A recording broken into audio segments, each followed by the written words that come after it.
Hello, everyone. I'm so glad you're here. For as long as I can remember, I've been fascinated by the ancient behavioral scripts we inherited from our distant ancestors and how they shape our modern lives. We like to think we are rational in our choices, but underneath our careers, politics, and even personal relationships, there are very old instincts at work. So when I came across the status game by Will Storr, I had a very specific reaction. I thought, this is it. This is what I've always felt intuitively, but couldn't never fully articulate. He put into words something I had sensed for years. And immediately I knew two things. First, I wanted to meet him. And second, I wanted as many people as possible to discover this concept because it explains so much about who we are and why we behave the way we do. Understanding what's really happening beneath the surface of human behavior, that to me is one of the greatest pleasures in life. So today, I'm honored to introduce you to Will Storr, an award-winning writer and journalist, and the author of the Status Game, a powerful exploration of how status drives human behavior across history, culture, and everyday life. Hello, Will. Hi, thanks for having me. Thanks for that lovely introduction. I appreciate that. Yeah, I'm really glad you're here. And I have several very important questions for you. So, Will, what are the hidden games we are unconsciously playing? What actually drives us through life? And how do these powerful, almost unstoppable forces shape us? Modern, educated people who believe we are fully in control of our own choices. Well, so you need to understand what a human is to understand that question. And what a human is a really weird species of great ape. So we're not like an ape or descended from the apes or related to the apes. We are an ape. But obviously we're very different from the other apes. We're not like chimpanzees or bonobos or orangutans or great apes, other great apes. We are weird, and that weirdness is that we act like a bit like ants. We solve the problems of existence not as individuals like the other apes tend to do, but by gathering into groups. And the groups, like an ant nest, is cooperative. So it's every individual human knows the part they have to play, and they play that little part. So it's a bit like a super organism, and it's the super organism that solves the problems, not the individual. So that's how we've taken over the world by figuring out how to be ultra cooperative with each other. And so what that means is that affects in a very profound way, obviously, our behavior. So what evolution wants is for us to be strongly incentivized to be really good at operating in these highly cooperative groups. That means two things. It means the first thing is that we do very strongly desire the sense of connection. So humans want to feel connected to other people, and that means love, romantic love. It means sexually attractive, but it also means we want to be trusted and accepted into kind of cooperative partnerships. We want to be liked, essentially. And when we're not liked, we feel that's a basic universal. And so people talk a lot about the power of connection and the need of connection. And it's quite well known now how humans suffer when they lack connection. So when we're lonely, when we're socially isolated, we become mentally ill, even physically ill, we die earlier. But what people don't talk about quite so much is the other thing that we need, and that is status. And so evolution wants us not just to be connected into groups. We've got to be useful. Like once we're in the group, we've got to contribute something, And Exactly. so we can't just be a passenger. And so we're also programmed to strive and to want to achieve and to want to attain a kind of an above average reputation. And I think when people trip up on this, because when they think about status, they think about money or celebrity or whatever, and they think, well, I don't want to be rich, I don't want to be famous. But it's not really about, you can play those status games. You can play a Kim Kardashian game or a Goldman Sachs game where you're trying to be rich, but there are infinite status games to play. And what status just really means is that I am I feel like I am of value to other people, that I'm Mhm. somehow valuable. It's not about being loved. That's something else. It's about being valued. So those two things are the huge forces that shape human behavior. It's the desire for connection and the desire for status. Mhm. Mhm. So, like, what do you think in modern politics? Status games seem to determine almost everything. Yeah, In the past, rulers governed by divine right, and status was inherited by birth. But yeah, today is different. Today, that's no longer the case. Politicians must constantly prove to the public that they deserve high status because yeah, their position is basically the like we tell them that it's okay for them to rule over our destiny, our finances, our military, and even in authoritarian states, the chase for status is the basically the fundamental things in any politician's career. mm, How do you see? How does that process typically work then and yeah. now? Well, so one really important thing to understand about humans is that there are kind of two levels on which we earn status. So, we form into groups, which are status games. Mhm, Every human group is a status game. There's always a hierarchy with people on the top and people beneath. We can't help but do that. It's built into our brain. You go into mhm, an elevator at a hotel, and you're subconsciously sorting out who are the high status people in the elevator, who are the low status, where do I fit in? We do it everywhere we go. So within our groups, we are competing for status, but also the groups themselves compete for status. Like a political party competes with a political mhm, party, a nation competes with a nation, a football team competes with a football team, and when our group wins, we all collectively earn status. So that's makes us all kind of that makes us all kind of cooperate sort of all the harder. We celebrate together, we win together, we lose together, and so what politicians are doing is that they're kind of telling stories which kind of promise future status to the group. That's essentially what they're doing, and like what you find is that the most successful leaders in terms of their ability to get support at election time are the ones that promise status. So and that's universal. That goes from Obama's hope to Trump's make America great again, to even Hitler. People think about Hitler as somebody that was ranting constantly about the Jews and this, that, and the other, but he actually wasn't doing that during the 1930s because it wasn't playing very well with the middle classes. They didn't like all that stuff. So they deliberately, as part of their propaganda, kind of tampen that down, the anti-Semitism, and he was much more interested in talking about the 1,000-year Third Reich, the restoration of the glory of Germany. That was what got him support, in Germany in the 1930s. So really effective campaigners, they promise status. That's the kind of magic thing that people really respond to, that promise of future higher status, that mhm. glorious image of tomorrow. Yeah, that's exactly what we see in Russia. Because, Mm, like in this channel, we mostly cover the situation with Ukrainian war and the Russian politics.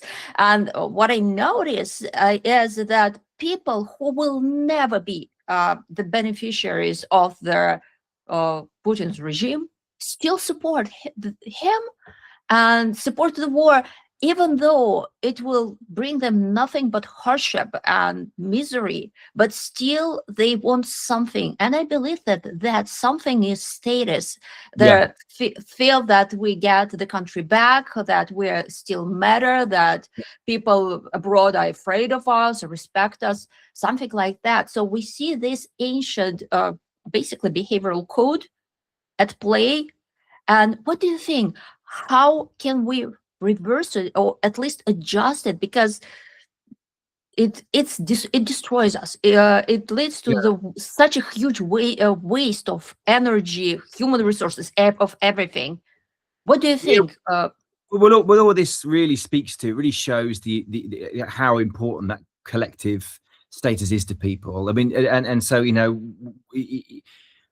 one of the studies I found really interesting was looking at when Britain was happiest. And so these researchers, they did an algorithmic study of newspapers going back hundreds and hundreds of years, and they analyzed it for the positive or negative language, and they could tell on a graph then when were we happy, when were we sad. And they worked out that Britain was happiest in the 1890s, and the 1890s were when the British Empire was at its peak. You know, we kind of ruled the planet pretty much in the 1890s. Yeah. And what's interesting about that is that actually it was a time of intensely huge inequality. So you know, there was a narrow band of aristocrats and, you know, powerful people at the top, but most people were really poor. But it didn't matter that they were poor. They still managed to get an enormous sense of status by being British, by being a member of the British Empire. And there was one a memoir that I read about somebody that was alive at that time that talked about how they were so poor they just ate boiled cabbage. That was what they ate, and they would go to school with their boiled cabbage. But on the map, he said we'd look at the map on the wall of the world, and all the pink bits which were British, and he said we'd feel like centurions.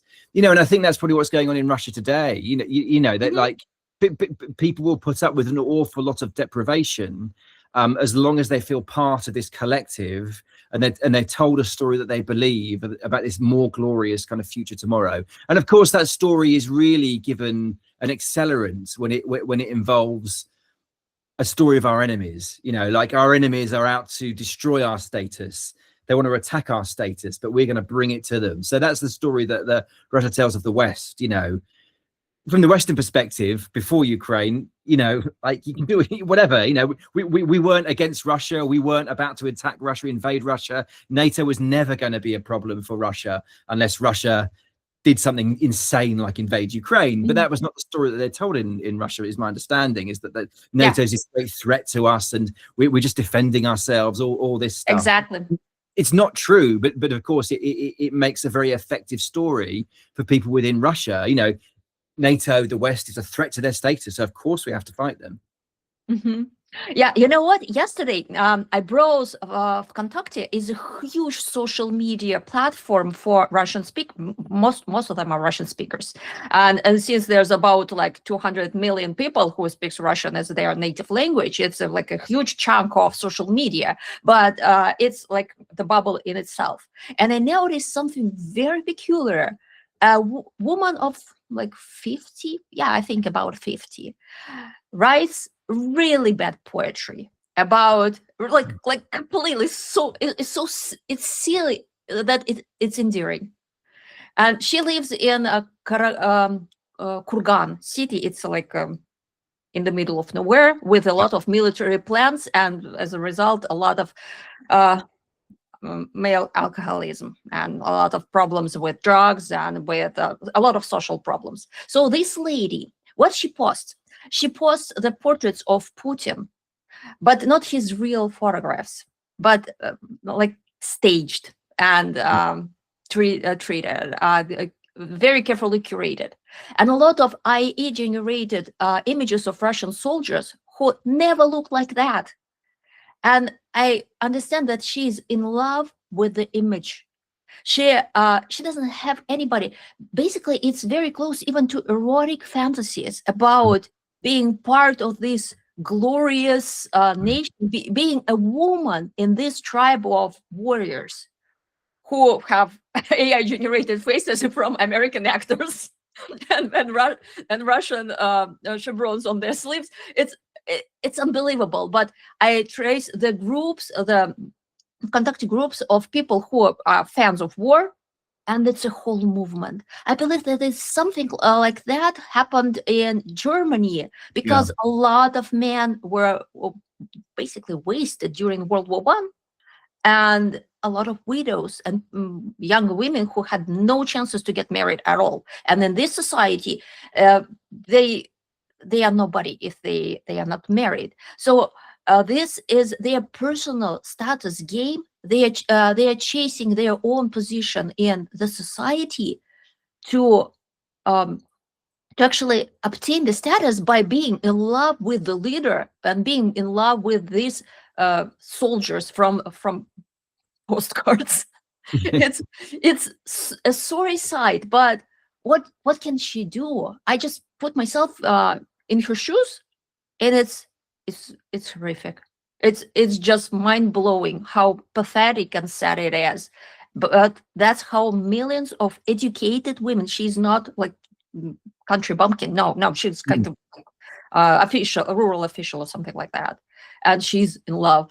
And this is again the status game, and I was trying to figure out like how is it even possible to educate those people to change their minds, because their support is basically the food for corrupt politicians. They feel they project the beautiful picture and got their voices. What do you think? How can we even start to solve those problems? Because here in America, we have pretty much the same problem. Yeah.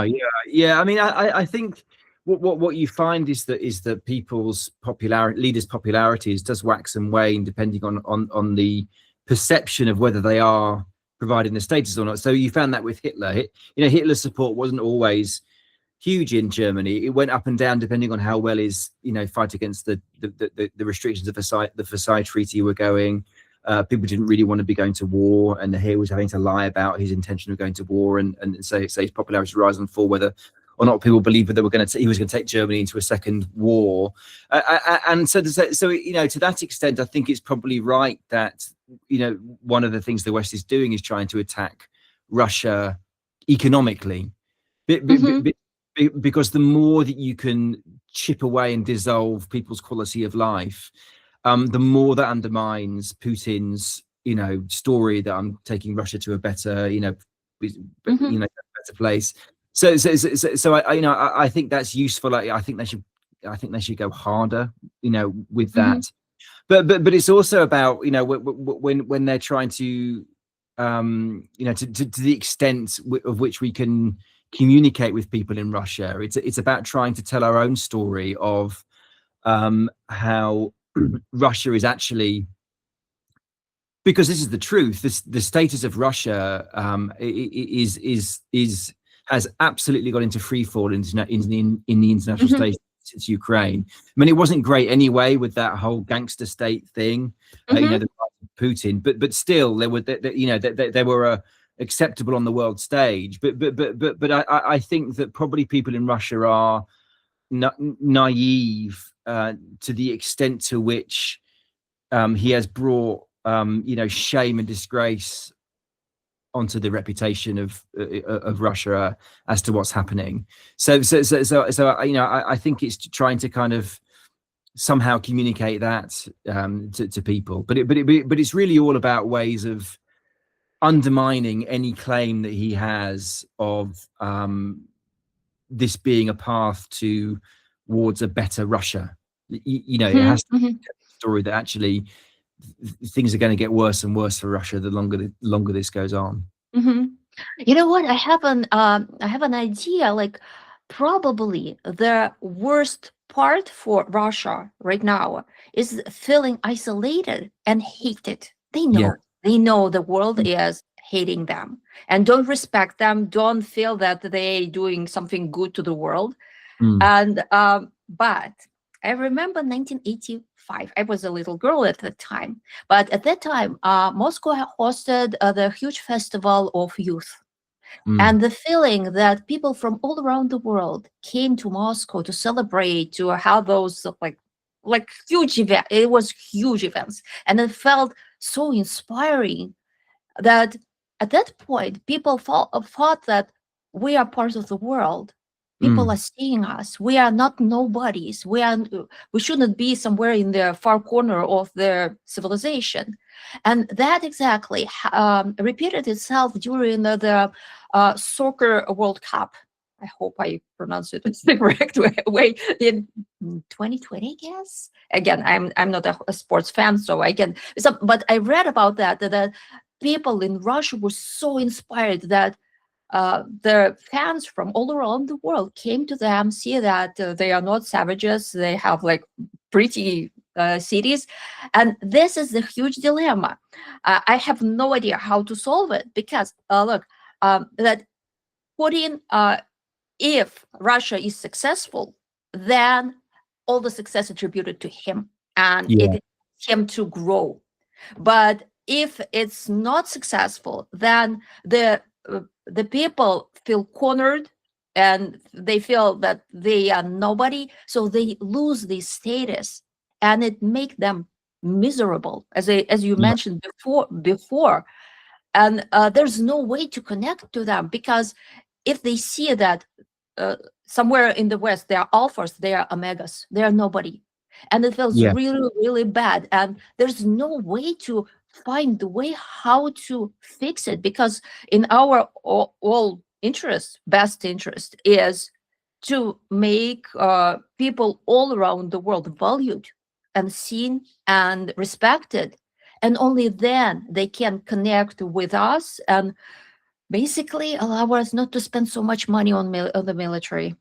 Yeah. It's Mm. yeah, if and we already had that experience in Europe, because European countries were fought to each other for centuries, and it was really, really brutal. Only Chinese had the better record on killing each other. Well, that's And it. I mean, yeah, you know, we had it in Britain after the second, you know, we fought the Second World War, and when it was it's been the Second World War was the beginning of the end, you know, in terms of Britain's. It's been a massive decline in status for Britain, partly because we had to, you know, for America to join the war, they kind of said you've got to give up empire, we should give up empire, but it bankrupted us, and you know, we've never recovered, as far as I'm concerned, since from the Second World War. Our status as a nation really fell. You know, has been in, you know, up and not complete free fall. It's gone up and down, but you know, we've never recovered from the end of the Second World War, and you wonder if there's a similar. I suspect there is a similar future in store for Russia after this. You know, the long-term effects. I mean, the other thing, if they really do want to get into the very dark arts, there's a guy called Elliot Spitzer, who was a kind of a left-wing politician, I think, in New York, that made an enemy of the right, the New York right, by attacking Wall Street and this that. And so the right decided they wanted to destroy Elliot Spitzer, and they found out that Elliot Spitzer was using sex workers. So that was a good way to do it.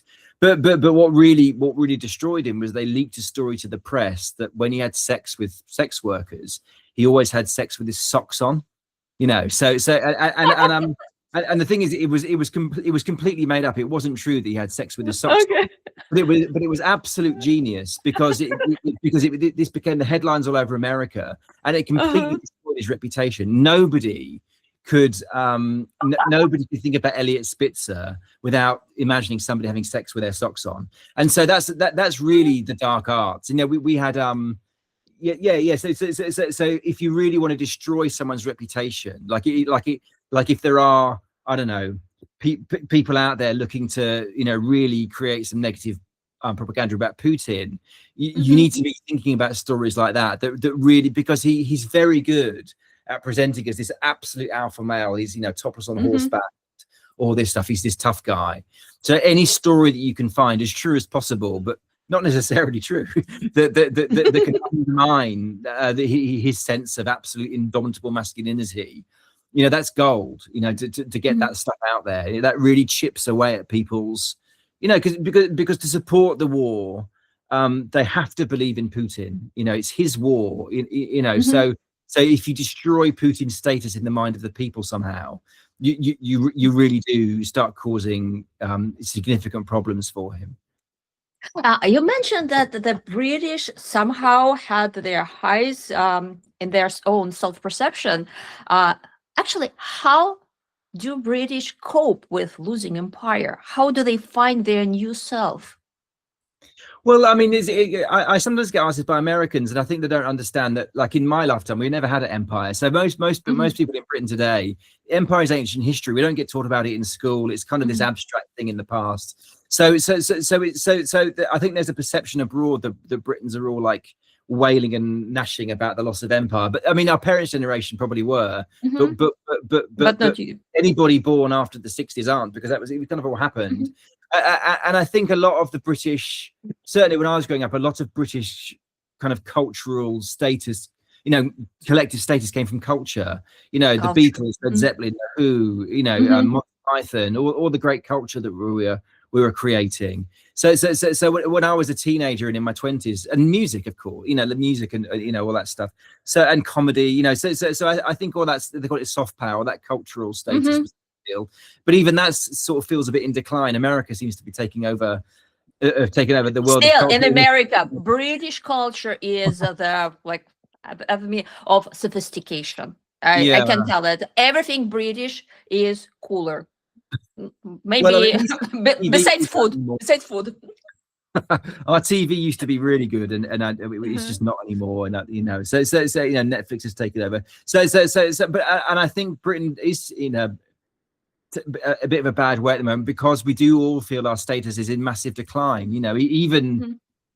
Even 20 years ago, when Tony Blair was Prime Minister, we were side by side with America. We felt like we were kind of had this privileged position, but we definitely don't anymore.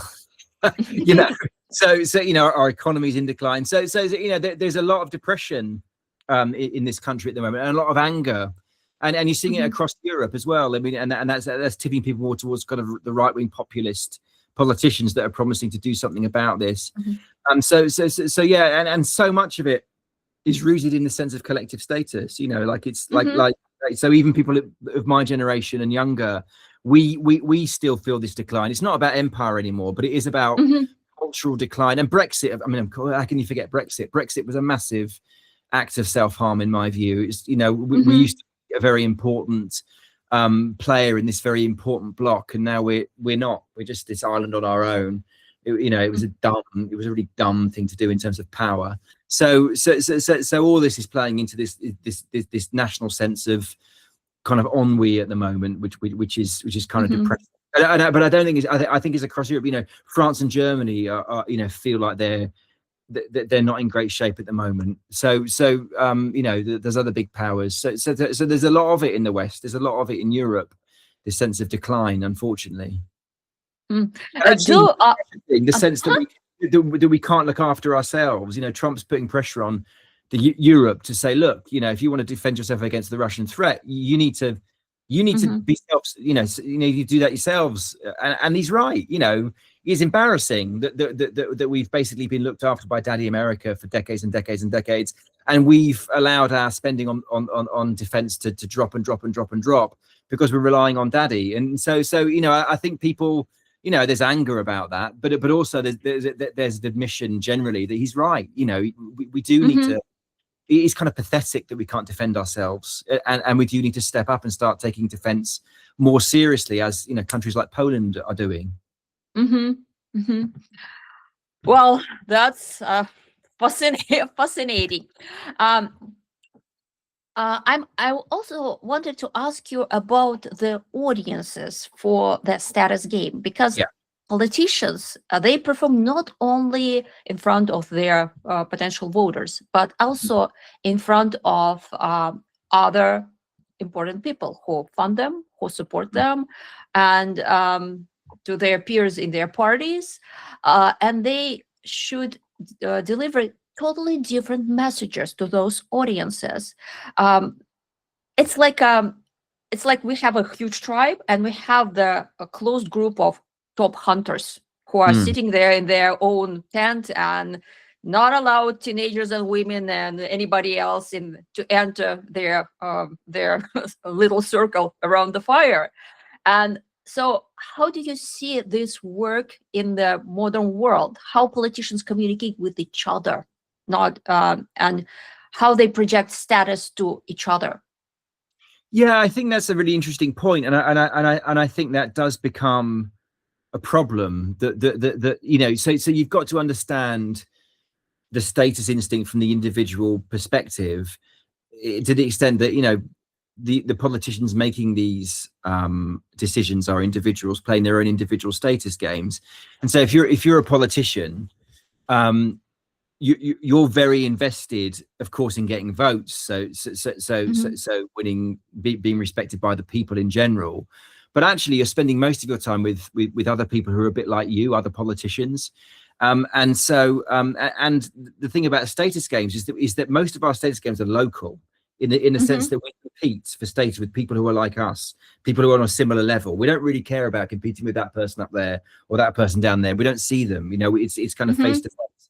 And so what that means with the elites is they start competing with each other. So in the UK, a good example is I don't know if you've got it in America, this idea of net zero. Which is a kind of a green eco policy that we want to be a net zero. I think it's a net zero producer of carbon dioxide. So that's really expensive. It's catastrophic for growth. It's causing, because of that, we are amongst the world's most expensive places for energy costs, which is a huge problem for business and investment. Britain produces about 1% of the world's CO2. So even if we did meet net zero, it wouldn't make any difference. We live on the same planet as China and India, for God's sake. So what you've got these politicians in government who are wanting to impress other politicians in the world stage at Davos and the EU. I'm more green than you are, and so they're kind of relentlessly pursuing these policies which are actually damaging to the national interest and are actually massively unpopular. So that's where this stuff gets really interesting. But when the politicians care more about getting status from other politicians than they do the people that they're supposed to serve, and I think that's very common. Yeah, that's like a very interesting observation. And I thought that politicians are always try to find out what is the next hit. It's like in the book business, like what theme will engage other people.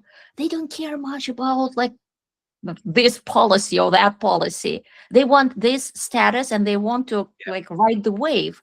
And it's very difficult to find out what will inspire the next wave of voters, right? It's like, what is like the popular status waves in Britain right now? Like, what feels like they try to catch it? Well, I mean, so everyone's tacking right. Well, I mean, the country, like all of Europe, is tacking right at the moment. It's a very interesting time for me as a Gen Xer, because I grew up in a world for the 99% of my life where any question of the value of immigration was seen as instantly, you can't talk about that, it's racist, you can't question immigration. Immigration is a good thing. If you think immigration is a bad thing, you're so low status that we can't even talk to you, and so this is another example of that thing where politicians tend to want to impress other politicians and forget and actually stop hearing what the public is saying. And I think we've hit this tipping point across Europe over the last sort of few years where the mass of people are saying enough immigration, it's enough now. And I think that's really been that's continuing to be a massive force in terms of vote winning at the moment. So really that was why we went for Brexit. It was not an economic decision by the people. It was a decision where we didn't want any more immigration. It completely backfired, because instead of immigration from the EU, we're now getting immigration from the rest of the world. So we're still getting the immigration, but it's so it was completely pointless. But that's what it was fought on. It didn't work. So people are getting angrier and angrier. And now we've got this party called Reform, which is run by the Brexit guy, Nigel Farage, who, I mean, God, if they get in, I mean, to my understanding, that they're kind of it would be a disaster. In my view, it would be a disaster. I don't think they really know what they're doing beyond their kind of hot button issues. But people are so fed up with the immigration thing that they are choosing. The Reform are becoming hugely popular, and they're actually the second most popular party in the country now. Beyond the Conservatives at the moment. So it's interesting times for sure, and of course we're seeing similar things even in Scandinavia. The most left-wing parts of Europe are, there's an increasing skepticism about immigration, in the sense that, okay, that's enough immigration now. So that I think that's the major immigration is the major problem in Great problem at the Britain right moment. now. Yeah. Like this is very struggling to fix. This is very interesting point. Like immigration, like look at America, it was made by immigrants, could be useful, but as far as I understand, in Europe it feels like an attack to identity. Am I right? Well, yeah, exactly. So all of this, all of the status thing is about identity. You know, we have our individual identity and a collective identity, and it's what status does my identity have, and I think that's what drives a lot of this anti-immigrant feeling. You know, if you're a white working class person in East London in the 50s and 60s and 70s, and suddenly you know, our cultural touch points, our language, our appearance, our ways of dress, our ways of cooking and eating, they're kind of they're in a way status symbols, they're identity kind of values. And when all those start changing for some other identity group, it does feel like an attack on your status. Subconsciously, suddenly you feel like, what, don't I count anymore? You know, what world am I in now? And I think that there's been very little sympathy for the white working class and those kinds of feelings for decades, which I think is, you know, unfortunately, it does curdle into just stupid race hate, unfortunately. But underneath it is a genuine concern of, well, actually, my home doesn't feel like home anymore. And I think that's a legitimate thing to think. You know, we all want to feel at home. And part of that is feeling like, I'm at home. It looks like my home. It sounds like my home. I'm with people who, you know, like who are from a similar cultural background as to me. And the other thing is that you got to understand, you know, culture is really important. Culture matters. Culture is a value system. It's a status game in itself, and it's a status game that kind of measures, how do I define a good person versus a bad person? What kind of behaviors and values define a good person or a bad person?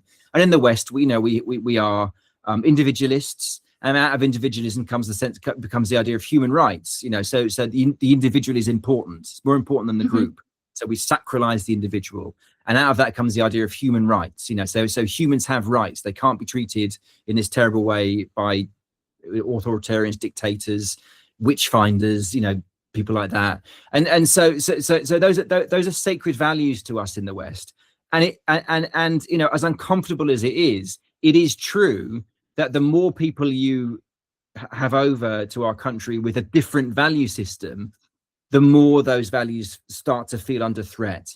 And indeed, you know, we've had, you know, the beginnings of problems in the UK with things like, you know, we don't have blasphemy laws in the UK. We have free speech. But suddenly, you know, we've had situations recently where people who are burning the Quran have been accused of and actually prosecuted for hate speech. And it's like, well, that should be allowed. You know, that's actually contrary to Western values. We've had problems which have gone away a little bit, with police knocking on people's doors because they've been saying things against certain groups. And it's like, so you do see. I'm not blaming immigrants for this in particular, but like. It's all part of that. It's all part of that feeling, whether it's fair or not fair, that Western values are somehow under attack, and that's all kind of part of that soup. It's stop feeling like home. Yeah, exactly. Yeah, and it's really complicated, you know, and it's wrong to blame the immigrants. They're just being who they are. But I don't think. Yeah, I don't think it's unfair to say to talk about it and to say, well, actually, when do we start defending our culture and our values, and what's the boundary here? You know, I believe that probably it will work in the places specifically designated to be international, like the city where I live, Irvine.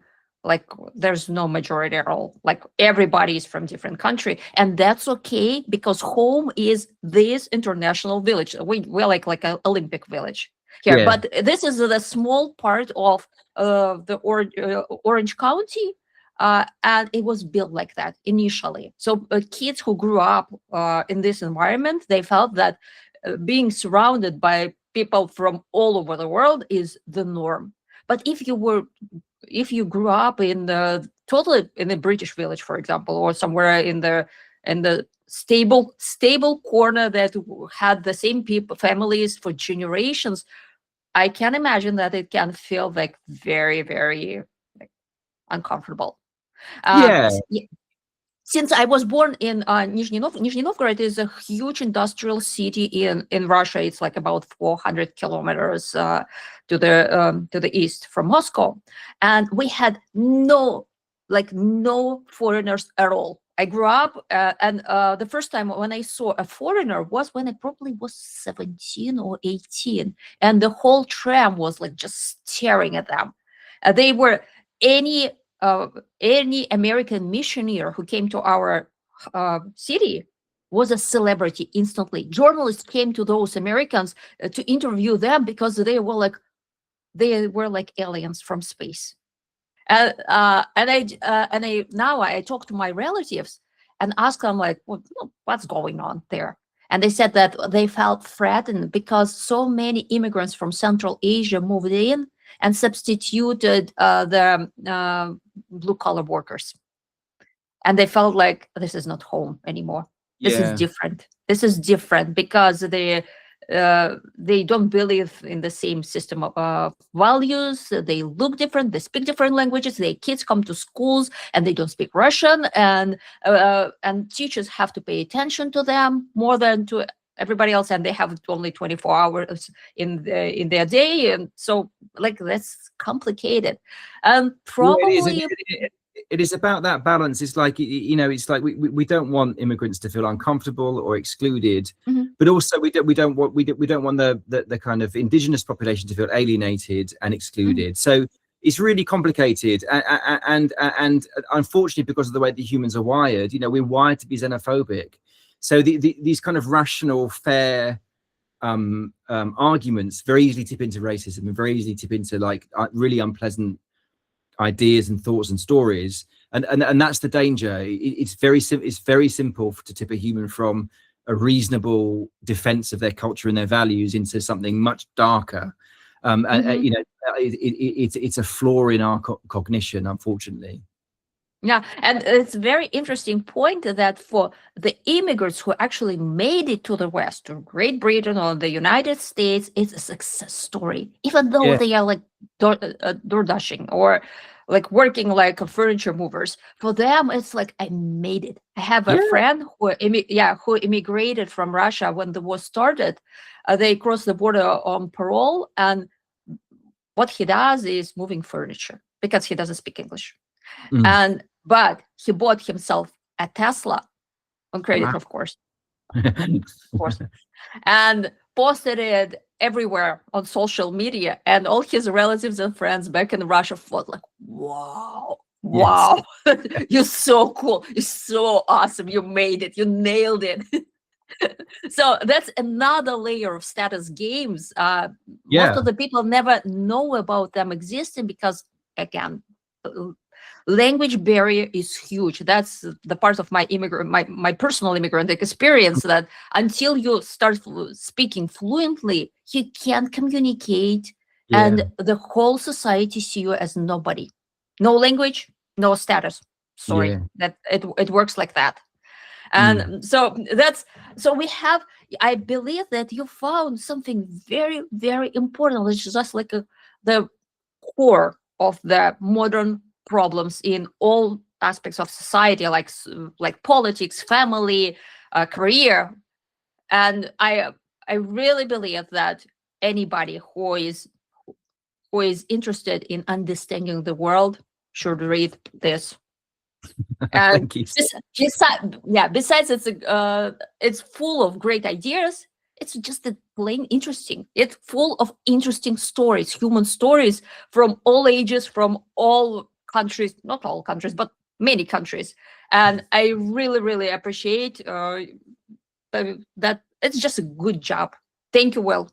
No, thank you. Thank you for your great questions. It was great talking to you, Elvira. I really appreciate that.